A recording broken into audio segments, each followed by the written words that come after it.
Hey guys, what's going on? Mr. Surplus Nut, bringing the second part to this little tabletop review. It's not going to be the best review out there, but I'm doing the best I can. Um, so right now, we left off talking about the actual gun. This is the Ruger SR-22. It shoots 22 long rifle, and we left off talking about the different features of the gun. One thing I want to mention, it's got something really nice, which is like it's got like this little opening down there, okay, and that's like a uh, loaded round indicator. You can actually see the actual end of the case there. I guess the head, if you can, referring in reloading terms, of the actual round, if there was to be one chambered in there. And you have here your we got, again, for the second part of the video, we have a empty mag. Dude, I get so many safety people and safety guys leaving comments when you do a video that, like, let's say now for sure the magazine, the gun is completely empty, there's no rounds in it, and you just go on and start your video like that, and man, it's just I mean, I've really opted to kind of like do a safety check, because it's just unbelievable, the idiots and all the trolls and all the safety check people you have out there, that they just want to make it hard and criticize, and they really do spend their time on the bull crap about whether the gun is empty or not, and you're not safe and this and that. Then, enjoying a really good review, once you know that the person that's doing it is responsible and has completely checked the gun before he started the video. But well, for the safety check, guys, again, the magazine's empty. There's nothing in the chamber. Okay, we'll go ahead and insert the magazine in to make the trigger again operational. This is a really nice 22. Is the only 22 long that I have. Again, I was looking into the this one, Ruger SR-22, and the M&P 22, the one long rifle also. The only thing that one might have a little bit over this one is that they actually made it with a full-size frame gun. Even though it's a 22, it's the same size as, let's say, the M&P 9, just so guys could have the feel of the full-size gun when they're shooting it at the range. And but it's actually 22, that you can use it to practice and stuff. This gun, one thing I like about this this gun is that it's got a removable barrel. There's a screw down here that you can remove, and you actually can remove the barrel. I guess that after so many thousands of rounds, I don't know how much this barrel will hold, but it seems to be a really thick, well-made stainless steel match grade barrel, and you can actually change it out. There's also an option when you buy this weapon that you can buy the one that has the threaded end on the barrel, in case you want to go ahead and put a silencer or suppressor. Okay, so, and it comes with this really neat little cap on there, which I opted to get the one that is not threaded. So for $300, you can't beat it. And so that's another option. And what I'm saying, another thing that I looked into, because if you were to, I mean, you figure a 22 that you can shoot the heck out of this gun, at some point the barrel might have to maybe give a little bit. It might not be that bad, but at least you might not get your groups as tight as you would with this, and you might have to end up changing the barrel. Or if in the future you want to put the threaded barrel, you can go ahead and change it out. The one on the M&P 22, you can M&P 22, you cannot change the barrel on that one. I think it's just a fixed barrel. It's a blowback design. That's why they're pretty accurate. Like, the barrel's like fixed into the frame. It's not like a regular gun that the barrel is actually moving in the slide. and all that. But a very very well made gun. It's actually beautiful for 22. I mean, this thing is like, to be honest with you, I really don't like Rugers. I just don't like the style, the outside style of the Rugers. Um, and but on this one, I really think it's a really really pretty gun. I mean, they really outdid themselves with this gun. Okay, and it's so small. And basically, let me tell you, I took this gun shooting, which you guys are gonna see the video after this one, the actual range review, and it's extremely accurate for being that I was shooting the Remington. I forgot what Remington it is. I know that it's the lead tip Remington. That's all I could get at the time, and man, it went through it like nothing. And you know that lead tips bullets are pretty dirty. So it I mean, it shot it like nothing.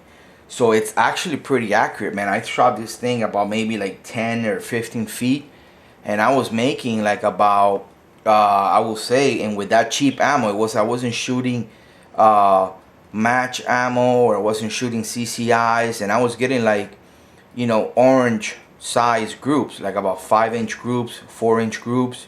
So I know people say that a 22 is not a really good defense round, but let me tell you, when you practice a lot and you get very accurate with this type of weapon, it could be. I mean, it's better than a stick or than a knife. If you were to look at it that way.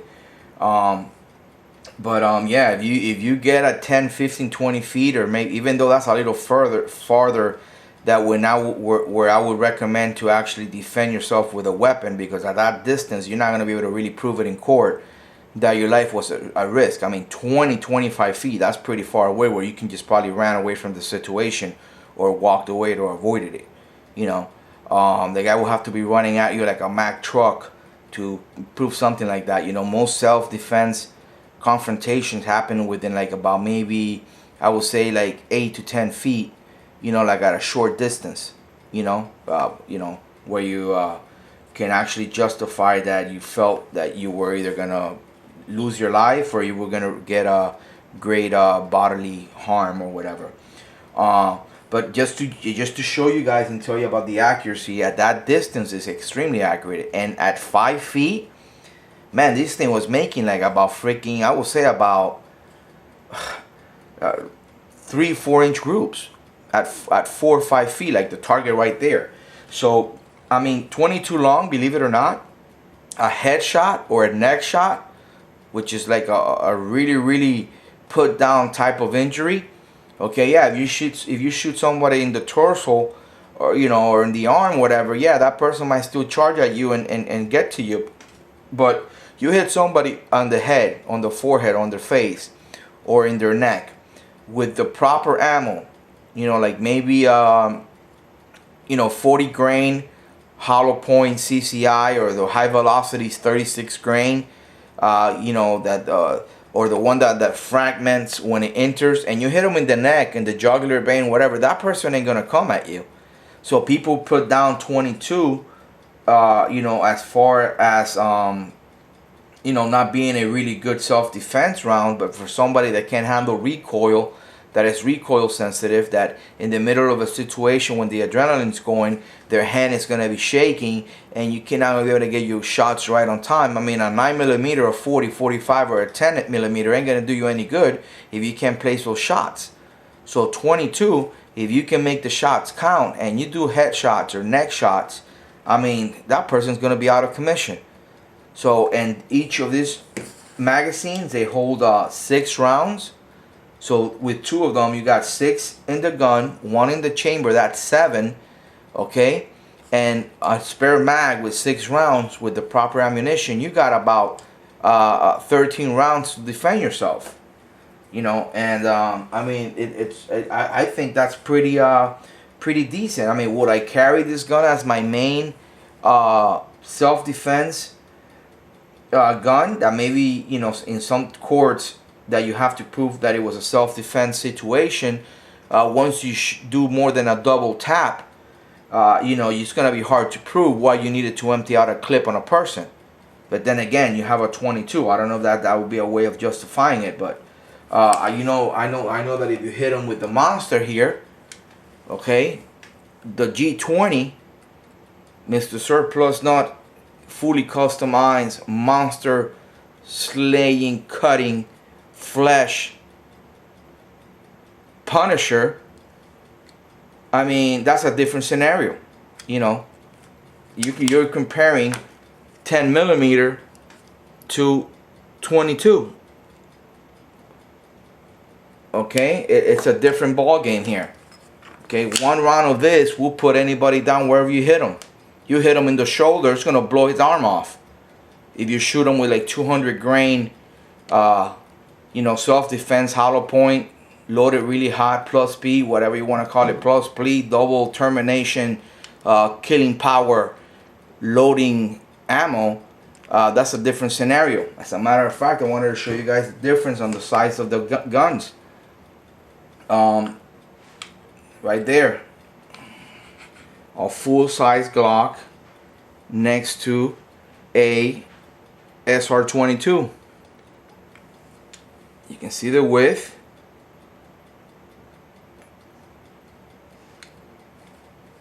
Okay, but this is a very decent little gun, believe it or not. I mean, it shoots extremely accurate with the right ammo. Again, the way you're gonna see in the videos where I go to the range with this, I do really decent groups far away, and I can imagine doing them real up close. So it's a really nice gun. I don't want to get into the part, I know I'm probably missing this out in this little short review, and I could be missing other things.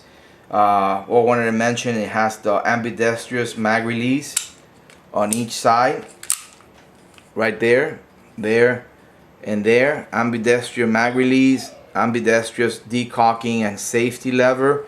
Very, very decent little gun. I think it's a better choice over the M&P to me, because it's even smaller in case you want to carry it. But this gun, it's not very difficult to take apart. You got to bring down this lever here,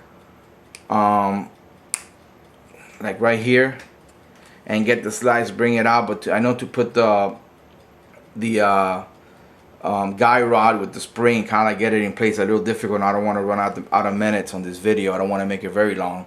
So basically, that's how you take this apart. I hear that some people have problems with the this little lever here breaking apart, because somehow it makes contact with the guy rod and the slide going back, and it has tore it up. Those are the only bad reviews that you're gonna see about this gun. But I forgot the name of this company that's out there. If you want, send me a PM and I'll get you the name. And it's already out there on YouTube, so you can find it. Where they make this piece in here completely out of this, it's not injected, molded or whatever. It's a really hard material, and that will be the only thing that you can change on this gun to make it better. And also probably getting like a stainless steel guy rod. They have a little crimson trace, has a nice little laser for it. But that's it, man. The SR-22. If anything, if I missed something, shoot me a PM and I'll be glad to answer it. Alright, this is Mr. Surplus Nut, out.